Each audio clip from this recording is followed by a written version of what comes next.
Welcome back dear students. इस short के अंदर हम यहाँ पर देखने वाले हैं कि किस तरीके से क्रोमोसोम्स के नंबर जो होते हैं उनमें चेंजेस आते हैं और इससे रिलेटेड आपसे क्वेश्चंस भी पूछे जाते हैं एग्जाम में। किस तरीके से चेंजेस आते हैं उनको क्या कहा जाता है, ऐसे ऐसे चीज़ें आपसे पूछी जा सकती है। तो ये कॉन्सेप्ट बेसिक कॉन्सेप्ट है इसके, जो आपको जानना ज़रूरी है, तब जाकर ही आप अलग अलग तरीके के जो सिंड्रोम है उनको बेटर तरीके से जान पाएंगे।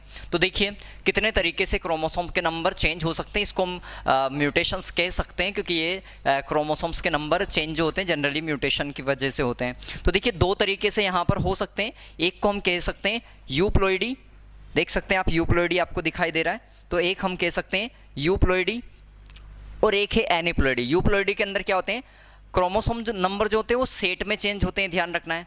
तो इसमें सेट में क्रोमोसोम नंबर चेंज होते हैं। एक सेट जिसको हम जीनोम कहते हैं, यानी कि जीनोम क्या होता है ह्यूमन का, जीनोम के अंदर टोटल जो है 1 सेट ऑफ क्रोमोसोम होते हैं, यानी कि हमारे ह्यूमन के अंदर 23 क्रोमोसोम्स जो हैं, हैप्लॉइड सेट ऑफ क्रोमोसोम्स जो है उसको जीनोम कहा जाता है। तो यहाँ पर यूप्लॉइडी के अंदर डायरेक्टली सेट जो है वो बढ़ता है। तो देख सकते हैं आप मोनोप्लॉइडी जो है इसमें एक सेट क्रोमोसोम के पाए जाते हैं मोनोप्लॉइडी के अंदर। वहीं डिप्लॉइडी के अंदर 2 सेट क्रोमोसोम के होते हैं, यानी कि 46 क्रोमोसोम होते हैं। इस तरीके से पॉलीप्लॉइडी में भी 3n हो सकता है, 4n हो सकता है, 5n हो सकता है। इस तरीके से पॉलीप्लॉइडी हो सकती है, यानी कि सेट में यहाँ पर क्रोमोसोम आपको यूप्लॉइडी के अंदर बढ़ते हुए नजर आते हैं। तो ध्यान रखना यूप्लॉइडी का मतलब क्या है। दूसरा तरीका है एनिप्लॉइडी।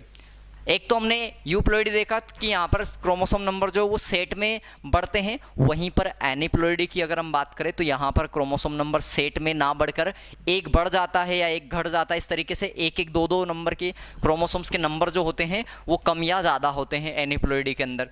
तो एनिप्लॉइडी में या तो हाइपरप्लॉइडी हो सकती है या फिर हाइपोप्लॉइडी हो सकती है। हाइपरप्लॉइडी का मतलब है कि क्रोमोसोम नंबर का ज़्यादा हो जाना, और हाइपोप्लॉइडी का मतलब है कि क्रोमोसोम नंबर का कम हो जाना। अब यहाँ पर ये हाइपरप्लॉइडी किसके अंदर आती है, एनिप्लॉइडी के अंदर, यानी कि 1 या 2 क्रोमोसोम नंबर के कम ज़्यादा होने की यहाँ पर हम बात कर रहे हैं।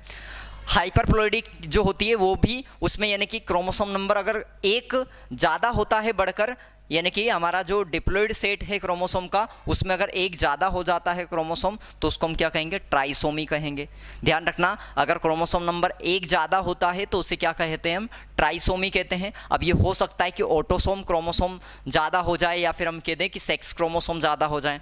तो जहाँ पर भी क्रोमोसोम नंबर बढ़ते हैं उसे हम ट्राइसोमी कहते हैं, ये ध्यान रखना है। यहाँ पर आपको दे भी रखा है, इसको हम इस तरीके से रिप्रेजेंट कर रहे हैं कि डिप्लॉइड सेट में एक क्रोमोसोम नंबर बढ़ा है, यानी कि 2n+1 हुआ है। वहीं अगर 2 क्रोमोसोम नंबर बढ़ जाते हैं तो उसको हम टेट्रासोमी कहते हैं। अगर 2 क्रोमोसोम नंबर बढ़ते हैं तो उसे टेट्रासोमी हम कहते हैं। इसमें आपके देख सकते हैं यहाँ पर 2 क्रोमोसोम के नंबर बढ़े हुए हैं। हाइपोप्लॉइडी की अगर हम बात करते हैं तो यहाँ पर क्रोमोसोम के नंबर कम होते हैं। कम होने में अगर हम बात करें, केवल यहाँ पर एक क्रोमोसोम नंबर अगर कम होता है तो उसको हम क्या कहते हैं, मोनोसोमी कहते हैं। ध्यान रखना है, डिप्लॉइड सेट से अगर केवल एक क्रोमोसोम कम हुआ है तो उसको हम क्या कहेंगे, मोनोसोमी। वहीं अगर डिप्लॉइड में से अगर 2 क्रोमोसोम नंबर कम हुए तो उसे कह देंगे हम न्यूलिसोमी। तो ये एक बेसिक कॉन्सेप्ट है, आपको आगे जाकर समझना। जब आप समझेंगे आगे तो आपको पता चलेगा कि कई सारे सिंड्रोम जो हैं, कई सारी ऐसी बीमारियां होती है जो ट्राइसोमी के कारण होती है, तो कई सारी मोनोसोमी के कारण होती है। ट्राइसोमी यानी कि किसी के अंदर 21 क्रोमोसोम जो है वो ज़्यादा आ जाता है, जैसे आप क्लाइनफेल्टर सिंड्रोम देखते हैं, वहाँ पर भी आपके सेक्स क्रोमोसोम ज़्यादा हो जाते हैं। डाउन सिंड्रोम के अंदर हम देखेंगे, पटाउ सिंड्रोम के अंदर आप देखोगे वहाँ पर क्या होता है। तो अलग अलग सिंड्रोम के अंदर अलग अलग क्रोमोसोम के नंबर चेंज होने की वजह से वहाँ पर होता है। किसी में ट्राइसोमी आप देखते हैं, किसी के अंदर मोनोसोमी आप देखते हैं।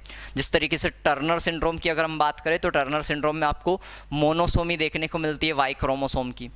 ओके, तो आई होप कि आपको ये शॉर्ट जो है अच्छा लगा होगा।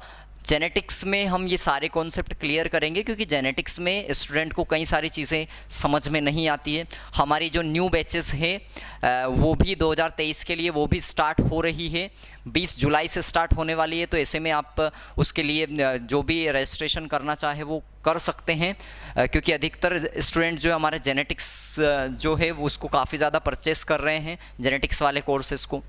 ओके, तो हम कोशिश कर रहे हैं कि ज़्यादा से ज़्यादा फ्री भी आपको प्रोवाइड करें जेनेटिक्स वाला पार्ट, क्योंकि स्टूडेंट को समझ में नहीं आता है। और आप जो भी अगर यहाँ पर बायोरिंकर से आप जेनेटिक्स करते हैं, हमने देखा है student out of marks genetics में आसानी से ले आते हैं, क्योंकि जेनेटिक्स के उनके जो जितने भी कॉन्सेप्ट है सारे यहाँ पर पूरी तरीके से बेसिक लेवल से तो सभी क्लियर करवाए जाते हैं। हमारी पढ़ाने का तरीका यही मैन रहता है कि हम एनसीईआरटी बेस्ड हमेशा चलते हैं, चाहे वो बॉटनी का पार्ट हो या जूलॉजी का पार्ट हो, यही हम कवर करवाते हैं, क्योंकि हम इसी पर विश्वास करते हैं कि अगर आपको एनसीईआरटी 100% आती है, उसी को हमें एक्सप्लेन करना, वो ही आपको आना चाहिए, क्योंकि नीट में 100% एनसीईआरटी से ही क्वेश्चन आते हैं। ओके, मिलते हैं नेक्स्ट लेक्चर में।